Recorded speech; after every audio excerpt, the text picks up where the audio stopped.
Christy 她的演讲的特点呢是每她都是把功能医学的基本原理渗透到她的所有的讲解以及病例的分析当中去，所以大家一定要关注呢 Christy 呢她对于功能医学基本的，比如说矩阵式辩证分析啊、时间轴啊等等的使用。那么他演讲的题目呢是 Case Study of Male with Metabolic Syndrome and Testosterone Deficiency of Syndrome。其实通篇啊，他讲的呢是肥胖。肥胖呢，对于很多人来讲都知道它对身体不好，但是有多不好，那么这节课呢会告诉我们，肥胖本身它对人体的伤害是非常大的。从功能医学角度来看肥胖，它有一个完全不同的视角，它有很多理论来支持肥胖对身体的伤害，那么能够告诫这些本身超重的人如何来注意，为什么要注意，要给肥胖人洗脑。这里边呢也讲到了如何来测量你的肥胖，包括皮下的脂肪和内脏的脂肪，这些有很多简单的方法，特别是他用了一些病例来调理这个肥胖的病人的时候呢，其实是调理他全身的，比如说代谢紊乱啊，比如说心血管方面的一些异常啊，等等等等。所以通过调理肥胖，其实是对体内整个代谢的调理。最后结果呢是，如果也就是说减肥了，把肥胖调好了，那么代谢也就完好了。所以这节课呢，更主要的是关注肥胖。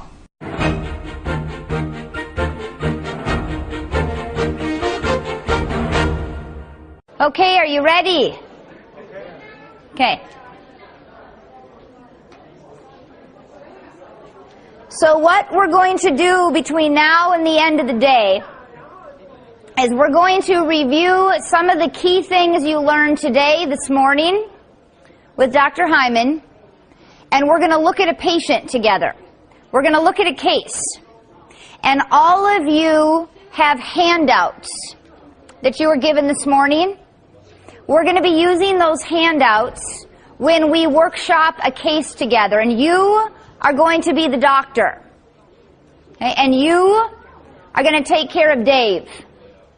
You are going to be filling in the timeline for Dave, and you are going to do Dave's matrix.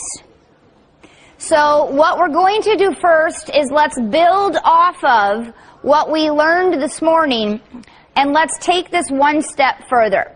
So I want to ask you a question. This is an interesting statistic, isn't it? If we look at the changes here in your country in the last 50 years, your people are living longer by a significant amount of time. But are your patients living healthy for the course of their lifespan? There's a difference between what's called the lifespan and what's called the health span. The health span is how healthy have you been for the course of your life. And where functional medicine comes into play, functional medicine actually creates and allows for you to be able to change the patient's behavior and the information that's coming into their system to extend the longevity of their health span. Our goal, excuse me, our goal is to compress the disability into the very end of life, not having our patients live 10, 20, or 30 years in steady decline and misery. So this workshop today, we're going to workshop together. We're going to look at a case. You're going to talk to each other about what you've discovered, and you're going to apply the information you've been learning all week. I don't know if you have the saying here, but in the United States, we would say, this is where the rubber meets the road. Do you have that saying here? This is where we're going to really apply. We're going to get some traction with what it is that we're doing. So let's look at this concept. Adiposopathy. We're going to look at a case, Dave, who's been dealing with issues and changes in his weight. He has concerns with his weight. So let's apply what we learned this morning with Dr. Hyman, And let's look at what does that mean on a systemic level for some patients. Not all, but for some. And in particular, we're going to look at Dave. Dave represents a very high subsection of the population of men who are on this rapid trajectory towards inflammation, cardiovascular disease, hypertension, dyslipidemia, and changes in sexual function. So low libido and changes in overall erectile dysfunction. That's Dave. There's now a new emerging name for that. It used to be called andropause. It's no longer the name. Now it's called testosterone deficiency syndrome. So we're going to be looking at this case of Dave and pulling together the information. And what you are going to find is some of Dave's central mediators. The key things that are perpetuating the disease for Dave come back to the imbalances in his body's composition. That means what weight he has hanging on his frame. So we're going to talk about body composition, what we can learn from just looking at the patient, running some specific numbers. Now, just in looking at the title of this slide, this is really a shift in what we're starting to think now in medicine about the adipose tissue or the body fat. The body fat is now an active signaling system that cross-communicates, can speak messages that other tissues can receive. There are different patterns that we're going to look for, different patterns that are more concerning than others. In the blood sugar and cardiovascular line, the big concerns are when the patient is storing more internal visceral fat. That's inner belly fat. That's not the same as when you grab and you pinch the abdomen. It's not the outer belly fat. It's the inner belly fat that's compressing and changing that shift. So we're going to be looking at some of these messages. Now, one of the easy ways to describe inner belly fat to patients, you can use the terminology hot fat. Hot fat. Give me just a moment. There we go.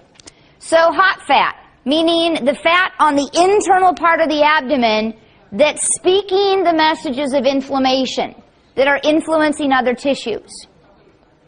Now this one slide summarizes the trajectory or the changes for those storing the inner belly fat, linked to the metabolic syndrome, linked to high insulin, linked to high inflammatory states. Now on the far left, we've got the patient that is more lean, that is still sensitive and responding to insulin. As we store more lipids inside of the fat cells, the adipocyte, what ends up happening is the messages change. The higher the volume of adipose that is stored, and again, I'm speaking specifically to the inner belly fat, what we'll find is there's an increase in the inflammatory cytokines. Interleukin 10, which I'm sure you've heard about this week, interleukin 10 goes down. Interleukin 10 is a very important anti-inflammatory message. So the more fat mass that's stored, the more inflammation that's produced, the less anti-inflammatory messages that we signal. And those messengers are called adipocytokines.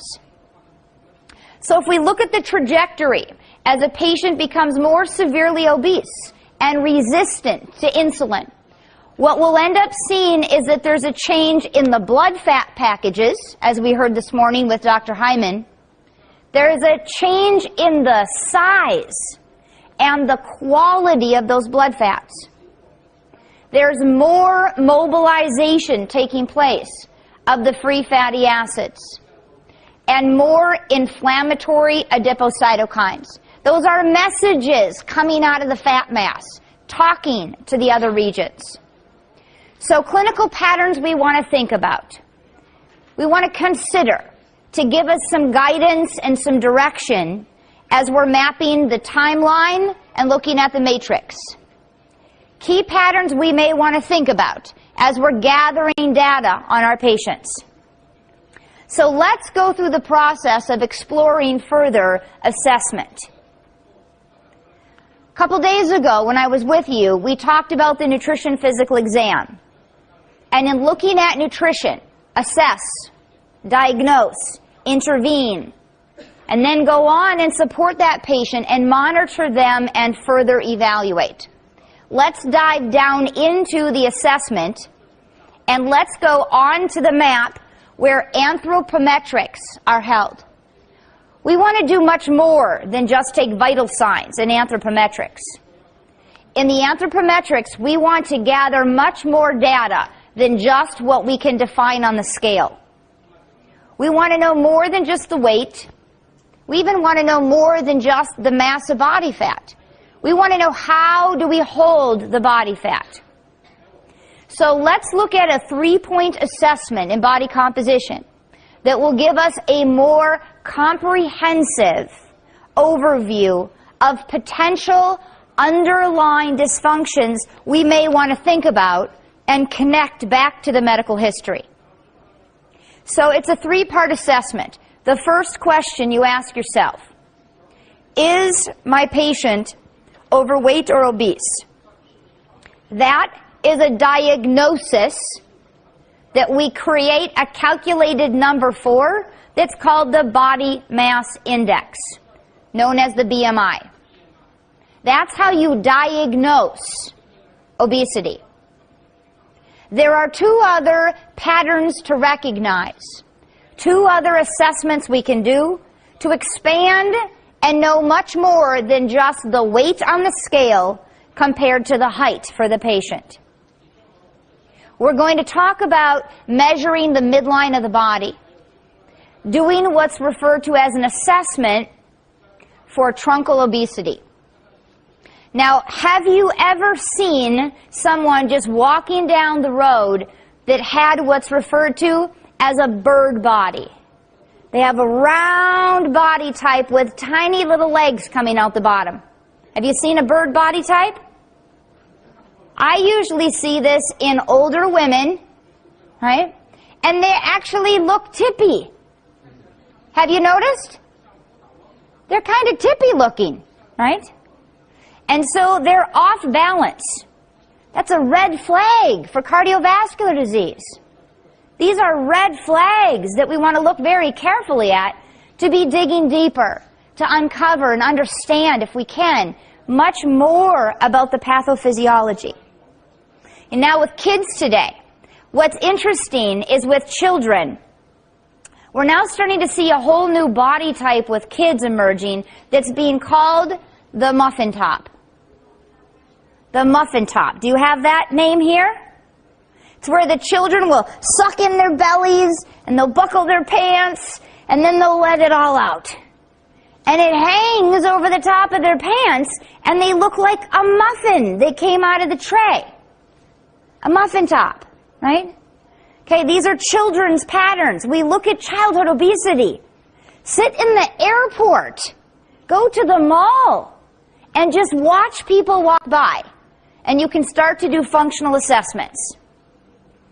So we're going to step through multiple points just to gather more information, just to give you some clinical insight so you can think about going deeper and deeper and deeper. So the vital signs. In anthropometrics, we're always going to be checking the vitals, the blood pressure, the weight, the height, the body mass index.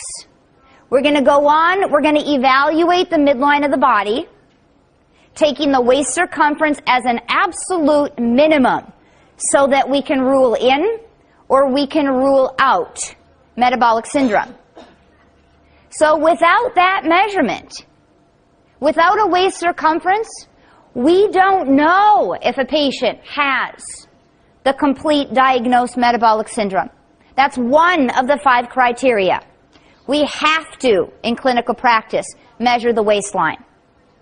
Either the doctor, the nurse, or the medical assistant or your medical aides. Someone needs to be measuring the midline of the body for those patients.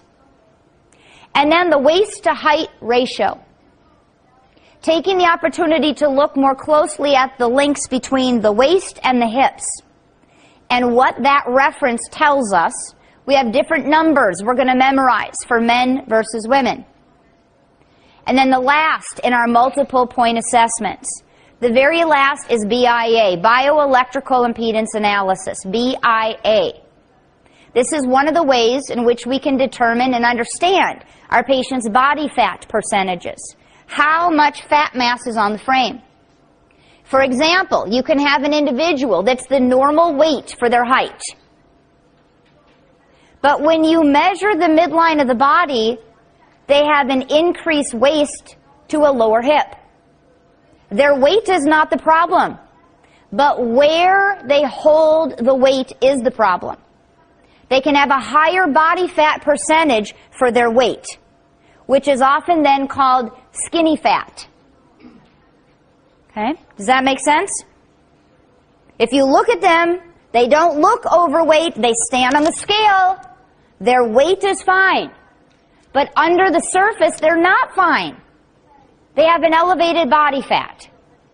That's called skinny fat, or when we see truncal obesity, we're concerned about metabolic obesity. That's another term for you to be aware of. Metabolically obese. More central fat, more hot fat. Okay? Now the midline, when we think of the midline, there's a different form of communication going on in our lab values and systemically when we have more outer belly fat compared to more inner belly fat. Okay, and building on our metabolic syndrome story this morning, we're much more concerned about the inner belly fat. So let's start to navigate this somewhat overwhelming chart. We're going to look at Dave together. We're going to ask ourselves with Dave. For Dave, does Dave have a normal BMI? Well, if Dave is showing us, yes, he has an abnormal increased BMI, that's how we're going to make a diagnosis of overweight or obese. Then we're going to ask ourselves about Dave. Does Dave have an increased waist circumference? Does Dave have an increased waist to hip ratio? And does Dave have an increased body fat distribution in his system? So we're going to ask ourselves these questions. Based on the lab data that we're going to look at together, we will know if we need to keep moving across the chart or if we start to drop down within this graphic. This would be one of the handouts in your PDFs.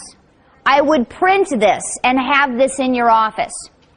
This is one graphic you can go back to over and over to flow down to determine, does my patient have a skinny fat or metabolically obese pattern? Does my patient actually have really high muscle mass and they're an athlete, so they're really not over fat at all, they're just big and strong and filled with muscle? Or wanting to know, possibly our patients may have gynoid obesity, where they're holding more of their fat mass in the subcutaneous regions. And many of these will point down to imbalances in the gut, with detox, with the adrenals, the thyroid, or gonadal imbalances. So when we see patients holding more of the pear body type, we think functional medicine. Is it assimilation? Is it detox? Is it communication? So the body mass index. In your notes, I've given you the set of the data that is now adjusted and prevalent for you to look at your own population more accurately. There was a publication in The Lancet back in 2004, and so close to a decade ago, the World Health Organization adjusted the BMI reports for our patients who are presenting within the Asian population. And you will see that there is an adjustment that's different than the other body mass index scale that's used all around the world. Thank you. So you have handouts that are coming out to you. One handout was missing. This is going to be the case, Dave, that we're all going to look at together. So don't cheat and read ahead, okay? So these are numbers you must memorize. You must memorize that the ideal weight to height is going to be coming in the ranges of 18.5 to 23.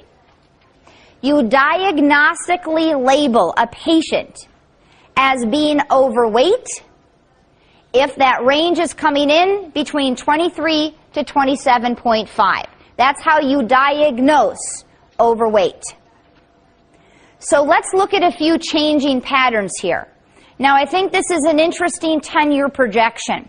So I want you to keep in mind, when you look at the statistics, and those statistics are speaking to overweight diagnoses, we now know the range of BMI of patients that we're talking about.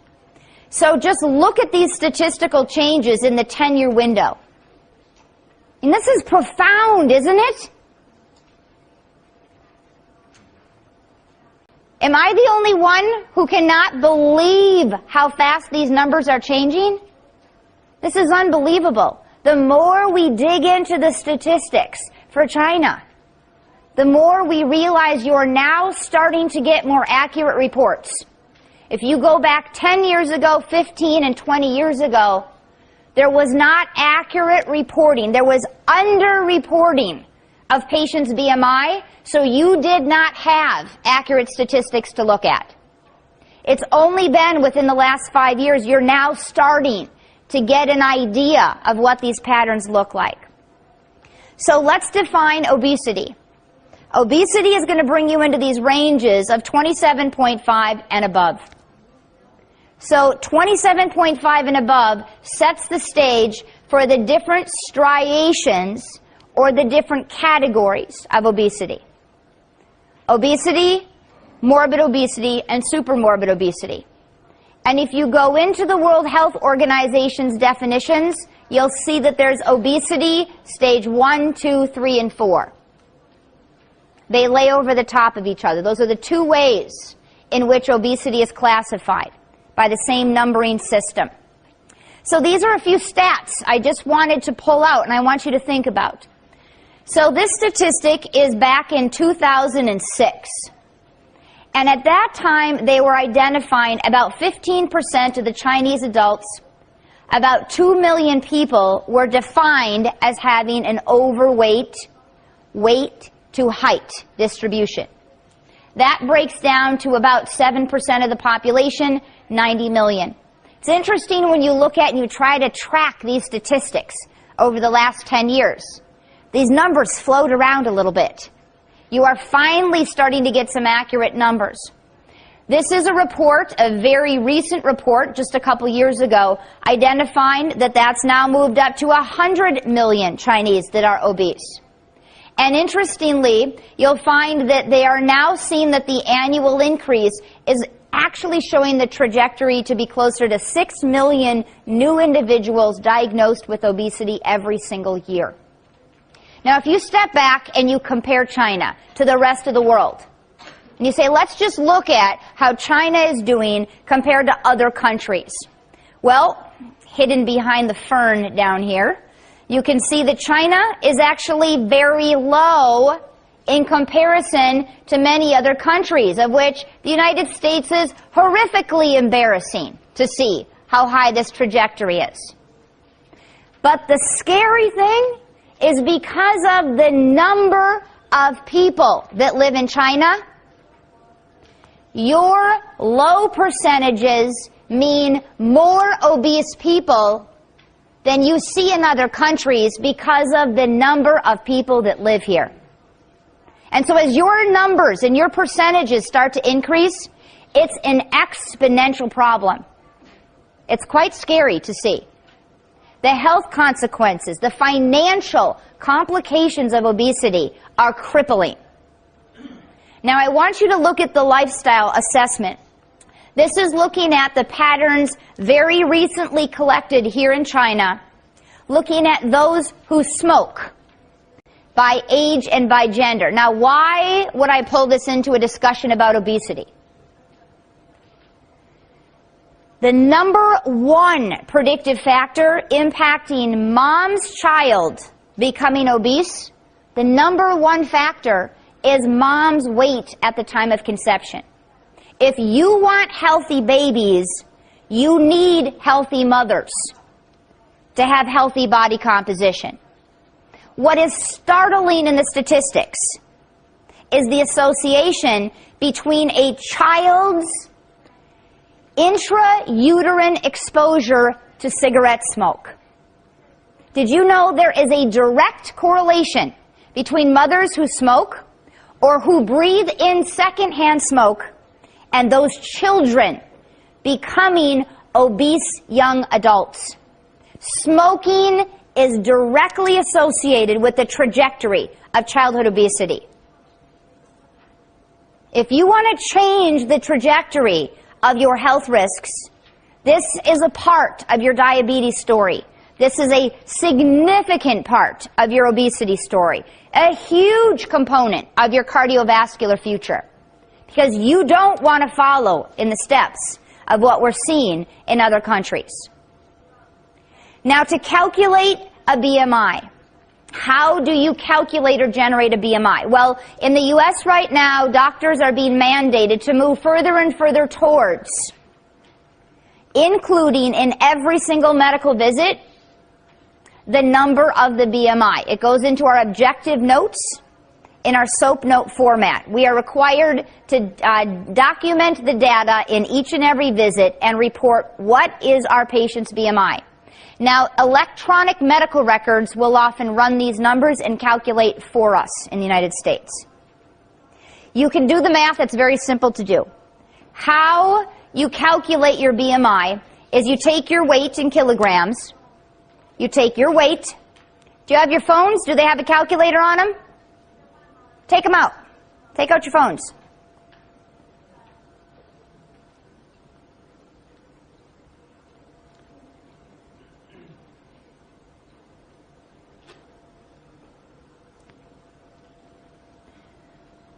So take your weight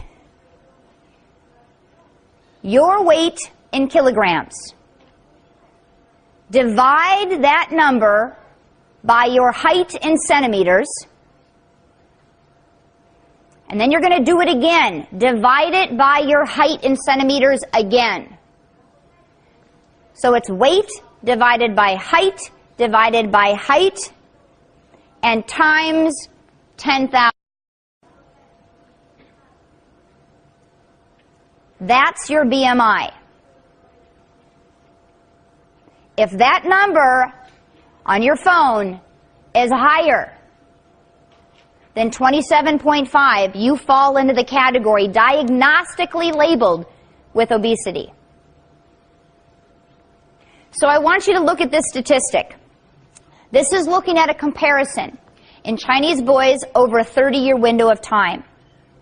Urban Chinese boys have very different health risks than rural Chinese boys. We have to step back and look at biotransformation and toxicity, the quality of the food. Interestingly, the average boy is now 2.5 inches taller and 6.6 pounds heavier than they were 30 years ago. We're getting changes in body composition that are a direct reflection of changes in the environment. And food is the environment. It's part of the story. I am shocked. I've gotten out of the hotel a little bit, gotten to walk on the streets just a little bit, and it is incredible how much food is deep fried here. Right? That is part of your problem. KFC, McDonald's, that is the problem.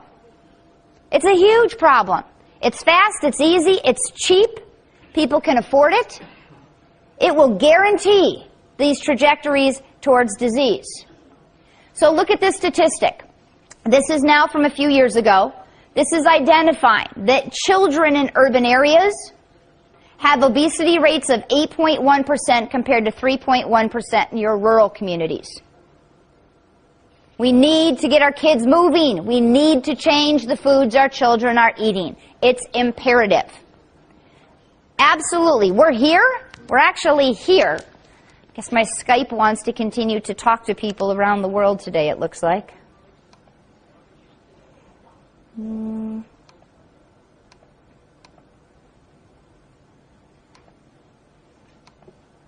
right. We're here because we don't want you to experience what we are experiencing in the United States. It's horrific. It's sad. It's heartbreaking. We have increasing depression and suicide rates in children with high levels of obesity. It's sad. You can do something about it. If you can capture this information, connecting toxicity and foods and sugar and saturated fats, and do something about it now, you can actually change the pandemic explosion of chronic disease. You are at a point where you can do it. You really are. It's a very important point in time. Now, I want you to think about these statistics, and I want you to envision, what does someone look like that's in an obese BMI range? So visually, men and women who fall into the obese ranges have body types in this classification. Now, I want you to see what's happened to us. It's embarrassing. This is back in 1985. These statistics are showing you obesity trends. It's horrifying.